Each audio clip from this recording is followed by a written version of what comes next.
اعوذ باللہ من الشیطان الرجیم بسم اللہ الرحمن الرحیم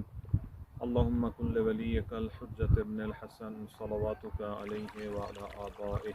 فی هذه الساعات وفی کل ساعة ولیا وحافظا وقائدا وناصرا ودلیلا وعینا حتی تسکنہ ارضک طوعا وتمتعہ فیہا طویلا اما بعد فقد قال رسول اللہ صلی اللہ علیہ وآلہ وسلم من مات ولم یعرف امام زمانہ مات میتۃ جاہلیہ۔ سامعین محترم، عزیزان کرام، سب سے پہلے تو آپ کو یہ بتانا چاہوں گا کہ اس وقت جو زمانہ گزر رہا ہے وہ ہمارے 12ویں امام کے، ہم 12ویں امام کی رعیت میں سے ہیں۔ آپ جس جگہ پر بھی ہوں، کوہ میں ہوں، دشت میں ہوں، صحرا میں ہوں، اس جیسی خوبصورت وادی میں ہوں، اور دنیا کے کسی ملک میں بھی ہوں، امریکہ میں ہوں، کینیڈا میں ہوں، جرمن، فرانس، جہاں پر بھی ہوں، اور جہاں پر بھی آپ اس طرح کے مناظر دیکھیں یا گھروں کے اندر بھی، جب بھی آپ امام زمانہ کے بارے میں دعا کریں گے اور ان کی دعا پڑھیں گے تو ایک تو یہ ہمارا ایک مذہبی فریضہ بھی ہے، اور دوسرا یہ کہ ہو ہی نہیں سکتا آپ اگر کسی کے لیے دعا کریں تو وہ آپ کے لیے پھر دعا نہ کریں۔ جب آپ امام زمانہ کے لیے دعا کرتے ہیں تو وہ بھی آپ کے لیے دعا کرتے ہیں،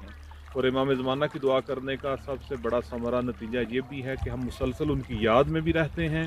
اور دوسرا یہ ہے کہ ہم اپنے امام کے ساتھ ہمارا ایک مسلسل ربط بھی رہتا ہے، ارتباط بھی رہتا ہے۔ اپنی نماز کی قنوت میں امام زمانہ کی دعا کو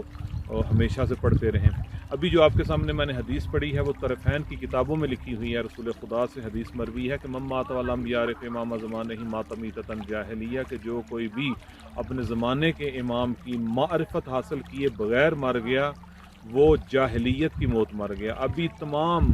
عالم اسلام سے بالخصوص یہ سوال ہے کہ ابھی اس وقت وہ کون سا امام ہے کہ جس کی معرفت حاصل کیے بنا انسان مسلمان نہیں رہتا اور جاہلیت کی موت مر جاتا ہے۔ یہ ہر مسلمان کا فریضہ بنتا ہے کہ وہ اپنے مکتبہ فکر میں رہ کر سوچے، دیکھے، تحقیق کرے کہ اس وقت اس کے زمانے کا امام کون سا ہے۔ ہمارے جو مکتبہ تشیع ہے، ہمارے پاس دلیلیں بھی ہیں، احادیث بھی فراوان ہیں کہ ہمارے وقت کا امام جو ہے اس وقت امام زمانہ، جن کا امام زمانہ اجل اللہ تعالیٰ فرج شریف امام مہدی آخر الزمان ہے، جو کہ امام حسن عسکری